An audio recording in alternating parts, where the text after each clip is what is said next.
Hare Krishna. Alors nous souhaitons la bienvenue pour nos séries de présentations sur le Bhagavad Gita qui nous peut faire chapitre par chapitre en résumé.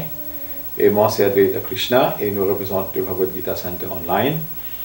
Et aujourd'hui nous commençons avec le deuxième chapitre. Le deuxième chapitre, un petit peu le Bhagavad Gita entier en résumé presque. Et Srila Prabhupada lui met le titre de sa deuxième chapitre de Bhagavad Gita, Contents of the Bhagavad Gita Summarized. So, il couvert actuellement plusieurs sujets, mais en bref. Et il fait un challenge, il fait assez un challenge pour actuellement présenter ça correctement, de façon qu'il est capable vraiment une idée qui est représentée dans le deuxième chapitre. Alors, nous avons décidé que nous pouvons faire ça en deux sections. Le chapitre 2 de Bhagavad Gita, en deux sections. Alors, aujourd'hui, nous pouvons couvrir la première partie de ça. Donc, la première partie de sa Bhagavad Gita, naturellement, commençait avec le verset 1 et nous pouvons couvrir jusqu'à le verset 30. Donc, comment nous y faire? Nous y expliquer dans le premier chapitre qui Arjuna lit en pleine confusion. Il y a une terrible crise d'identitaire. Il peut perdre son bearing, il peut perdre son habilité pour trouver correctement comment il va agir. Il peut trouver une solution matérielle pour résoudre ce problème. Et donc, au commencement de sa chapitre 2, Sri Krishna désapprouve complètement l'attitude de Arjuna.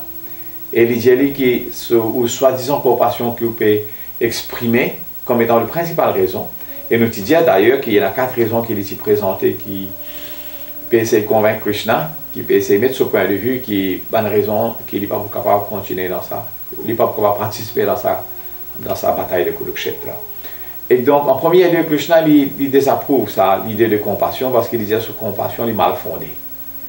Et donc, Krishna il n'est pas tellement content de la façon qu'Arjuna peut comporter, mais quand Arjuna persistait, il persévérait dans sa présentation et il dit à Krishna ce doute encore. Et finalement, quand il trouvait il dans une confusion totale et qu'il avait perdu sa balance mentale, sa balance d'intelligence, il n'est pas capable actuellement de raisonner correctement. Et l'intelligence qu'actuellement Arjuna a, c'est qu'il a trouvé qu'il maintenant il a un coup de main. Alors qu'il y fait, et il connaît que Krishna a une personnalité très élevée, très supérieure. Donc il dit ok, je soumets à vous. Je soumets à vous si je suis à vous comme disciple. Maintenant, s'il vous plaît, instruis-moi qui était le vrai cours d'action qu'il me supposé prendre. Et donc, c'est ça actuellement maintenant que Krishna il prend le relève. Alors Krishna, quand il prépare pour cause avec Arjuna, très souriant, Prahasaniva Bharata, Senayor Ubhayor Madhye, au milieu de ces deux armées, très souriant, Krishna il prépare pour actuellement donne sa instruction. Dans quelle façon, et dans quelle consciousness, dans quelle mentalité, dans quelle façon actuellement Arjuna a besoin de comporter et comment il est capable actuellement d'arriver à faire ce devoir correctement. Mais actuellement, Krishna il prend le vif de sa sujet identitaire. Parce qu'Arjuna il y a une confusion. Alors, c'est un petit peu l'histoire de nous, la vie journalière de tout et chacun dans ce monde-là. Qu'actuellement, nous avons une crise identitaire, comme tu peux faire ressortir à la fin de nos présentations dans le chapitre 1 de la semaine dernière, qui nous trouve une crise identitaire parce que nous vivons, nous sommes une âme spirituelle, une entité spirituelle dans une condition extrêmement contradictoire, extrêmement différente. Nous pouvons vivre dans une condition mondaine, matérielle. Donc Krishna il prend le vif de sa sujet.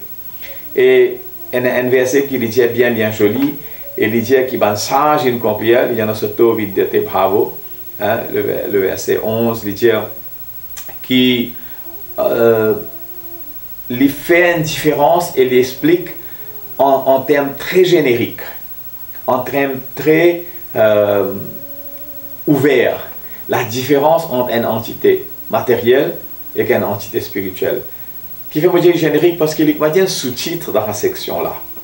Alors quand il dit qu'il y a quelque chose qui est matériel, il n'a aucune endurance. Et une entité qui est spirituelle, il n'a aucun changement jamais. Donc il y a deux entités, des complètes de paradigme, nous-mêmes capables de dire, des choses qui est diamétriquement opposées ici. C'est une entité spirituelle qui actuellement, dans les conditions de l'existence de le monde matériel, n'a pas changé. Parce que sa entité spirituelle là, il n'a rien à faire avec le monde matériel. Il vient depuis le monde, il vient depuis une création spirituelle, et que ça, le monde matériel, qui crée avec un élément, il actuellement tout le temps peut changer. Donc, il dit que ce qui est matériel, il tout le temps peut changer, il n'a aucune endurance. Et c'est l'exemple que nous sommes capables de donner qui, dans 5 minutes qui m'ont causé, mon écho, il a déjà fini de changer. 5 millisecondes et un petit changement peut arriver.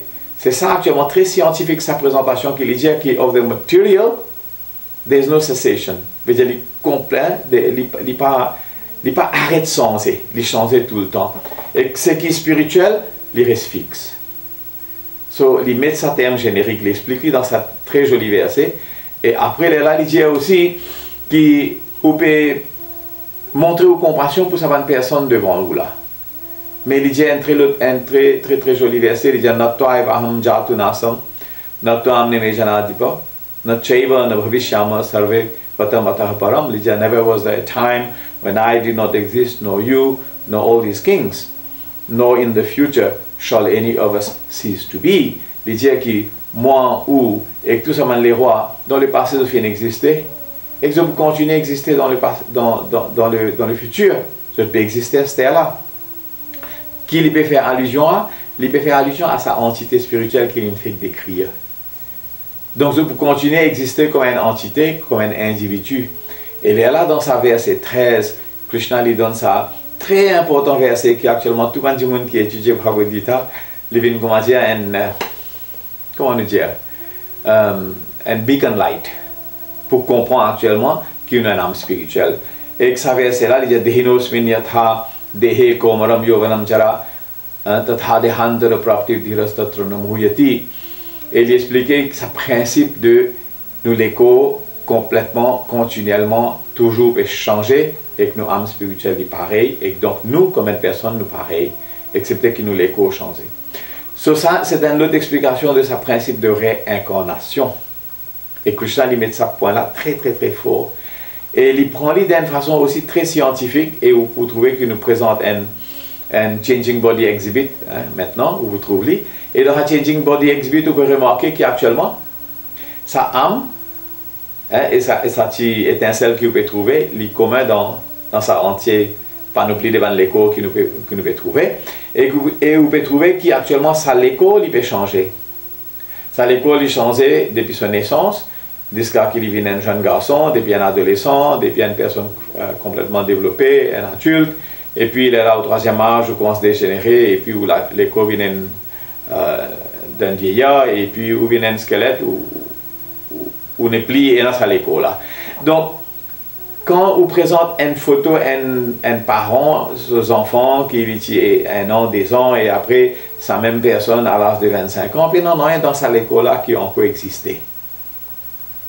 D'ailleurs, même la science médicale, je veux dire qu'actuellement, dans 7 ans, toute une cellule finit remplacée complètement. Donc, si vous êtes dans sa façon qui, chaque milliseconde, une petite chose peut changer, comment ça va essayer de dire, quelque chose de matériel tout le temps peut changer. Donc, dans 7-8 ans, actuellement, tout l'école est changé. Ça veut dire où l'école est neuf, où l'école est nouveau. Ça veut dire où la même personne, mais où l'école est complètement changé. Donc, ce principe de réincarnation, incarné veut dire meat, ou bien la viande. Réincarné veut dire come back in meat, ou come back in flesh.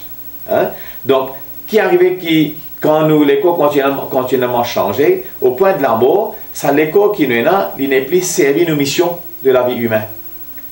Il n'est plus servi un désir qui nous est là pour mettre ça en fonction, parce que ça l'écho là est dégénéré. Donc, sa âme spirituelle, qu'il y fait, il quitte ça l'écho là, il prend l'autre l'écho. Pareil, comment dans ça la vie là, ça l'écho là continuellement changé. À chaque période de temps, il changeait à chaque milliseconde. et puis finalement il changeait complètement au point de la mort. Et ça verset, Dehinos Minyatha Dehe, comme Ram Yoganam Jara, il explique ça, principe de réincarnation. Alors, vous trouvez dans ces 3 ou 4 versets, Krishna Bhagavan, qui lui introduit à Arjuna. Il introduit un principe complètement au-delà de ce que Arjuna peut causer. Il présente un point de vue, une solution spirituelle pour capable régler cette crise identitaire, pour capable régler ce problème de société qu'il peut imaginer, ce problème de compassion, ce problème de devoir, ce problème de péché qu'il pourra accueillir à travers son action. Donc Krishna lui met une autre perspective complètement différente. Et Bhagavad Gita, lit ça, un livre extraordinaire qui m'ont trouvé, qui beaucoup de personnes qui étudient ça trouvé, qui sa présentation entre le verset 11 jusqu'à le verset 30, lui donne une théologie bien complète. La nature de sa âme spirituelle, qui est une entité complètement différente avec nous les corps. Et que la science médicale aussi prouvait, et beaucoup de chercheurs maintenant, il y a toute une panoplie de recherches, le consciousness, the science of consciousness, qui nous trouvait qu'actuellement sa âme spirituelle, c'est la raison de notre existence, pas ça les corps matériels. Le moteur même de ça les corps matériels, c'est sa âme spirituelle, sa énergétique. Donc sa âme spirituelle, sa identité que Krishna lui commence à introduire, et donc il continue à expliquer sa âme spirituelle. Mais il fait un petit changement de sujet ici dans versets 14 et 15. Juste pour encourager Arjuna, qui est capable de sortir dans cet état de fébrilité, cet état de faiblesse qu'il était. Et qui fait dire ça. C'est juste pour encourager et lui dire qu'il a eu expérience beaucoup de détresse. Et il est normal dans la vie, nous passons à travers une dualité, que parfois nous bien contents, nous bien joyeux, et parfois nous bien tristes, nous bien déprimés. Et lui dire que dans le monde, nous passons à travers différentes qualités de dualité. Il dit pareil, comme il donne ça l'exemple de saison l'hiver et que l'été. Il dit à ce là quand nous rentrons dans l'été, nous tout commence à plaigner, nous commençons à dire ok, il est très chaud, et puis quand l'été finit, l'hiver vient, nous dit il est très froid, mais on n'est pas capable de faire rien ou simplement tolérer. Donc Krishna lui dit comme ça, matras pashastu konteya sitoshna sukha dukadaha. Agamma apainyo nityastam titikshava bharata. Sa apparition de détresse, ou bien de tristesse, et sa apparition de joie, il est pareil comme l'apparition de summer and winter seasons, de l'hiver et l'été. Vous n'êtes pas capable de faire rien ou simplement capable de tolérer.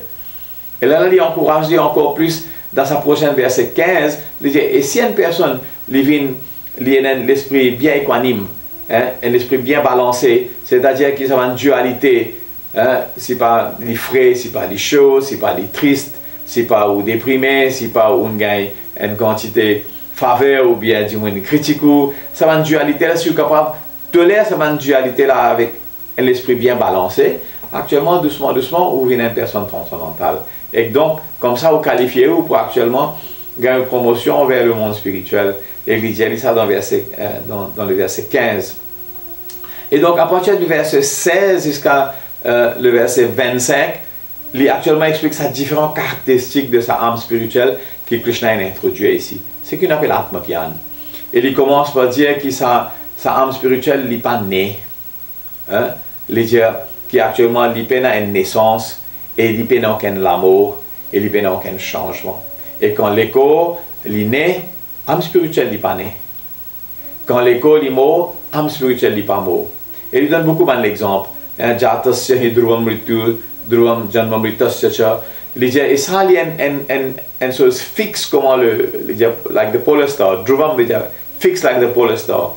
Comment sa planète qui nous dit polar star. So, il dit, ça, il y a une vérité complètement fixe. Qu'il y a une personne qui naît, ça veut dire une personne qui prend l'école, il naît, so la mort est inévitable. Et aussi, il dit l'autre revers, il dit une personne qui est décédée, qui est morte, pour lui, la naissance est inévitable. So, vous trouvez qu'il explique ce principe de continuité de la vie, mais seulement changement du corps. Et donc, il continue à expliquer parce que l'existence est à la base de sa âme spirituelle. Il n'est pas à la base de sa l'école. Hein, c'est l'école, actuellement, il fonctionnait seulement parce qu'il est en contact. Hein, il est motivé, il est propulsé, il est energized, comment on dit, par sa âme spirituelle. Donc, il explique la caractéristique de sa âme spirituelle. Et finalement, il continue par dire que la mort et la naissance sont inévitables. Et que personne n'est pas capable continuellement préserver sa léco dans l'état qu'il y était. Changement de sa léco, étant donné comment ça verset générique qui m'a dit là, on a ce vidéo de bravo, bravo vidéo de Sotara, qui ou pas capable continuellement préserver quelque chose qui est matériel parce qu'il est une nature de changement constant, constantly changing. So, parce qu'il est constamment changé, nous avons une situation de conflit parce que nous, essentiellement, nous avons une âme spirituelle dans l'éco matériel. Sa âme spirituelle n'est pas changée et que sa l'éco matériel continuellement changé. So, comment qui nous peine un état de conflit dans l'existence. Donc, tout de suite, Krishna lui adresse sa situation, sa état de conflit matériel, état de conflit devant perception, devant problème social, perception de péché, perception de compassion, de sa violence inouïe qui pointe. Krishna lui adresse avec une perspective complètement différente. Et donc, il élève le dialogue, il présente qui on peut considérer toutes les choses aux plateformes mondaines. Mais nous, l'existence n'est pas mondaine. Nous, l'existence est spirituelle. Donc, essayer comment se comprendre sa science de la vie, sa science de notre existence, et science de tout ce qui est là devant vous, toute bonne proposition qui est là devant vous. Essayer de comprendre ça dans une autre perspective. Et la perspective qu'il est présentée, Krishna, il y a 100% dans la direction là. Et il commence par expliquer qu'il nous essaie de comprendre. Vous connaissez une expérience qui beaucoup de personnes qui dans la conscience de Krishna, ou bien c'est qui de personnes qui étudient Bhagavad Gita, nous avons ça l'expérience qui quand une personne il comprend qu'il n'est plus qu'il comprend qu'il y a une âme spirituelle, il passe à l'écho matériel et non plus il sa mental et non plus il sa l'intelligence, mais il y a une entité complètement à part, il y a une entité spirituelle, il y a une âme spirituelle. Quand une personne lui comprend ça, et il est capable de situer dans sa plateforme spirituelle, il est capable de dire 90% de ce problème identitaire qu'il résoudre. Maintenant, c'est une question de participer d'un procès par qui l'éducation est capable d'être entérinée dans nos consciences, dans l'existence, dans l'existence journalière, de jour au jour, tous les jours, nous sommes capables de continuer dans sa idée, sa compréhension qui actuellement n'est pas une entité matérielle. Et donc, ça actuellement, la première leçon que Krishna lui donne à Arjuna, et je vous remercie pour votre attention. Nous continuons pour la deuxième partie la prochaine fois. Nous toujours remercions de tout, continuez à souscrire, continuez à share, et que nous sommes très contents avec les résultats que nous avons gagnés. Et merci bien. Hare Krishna.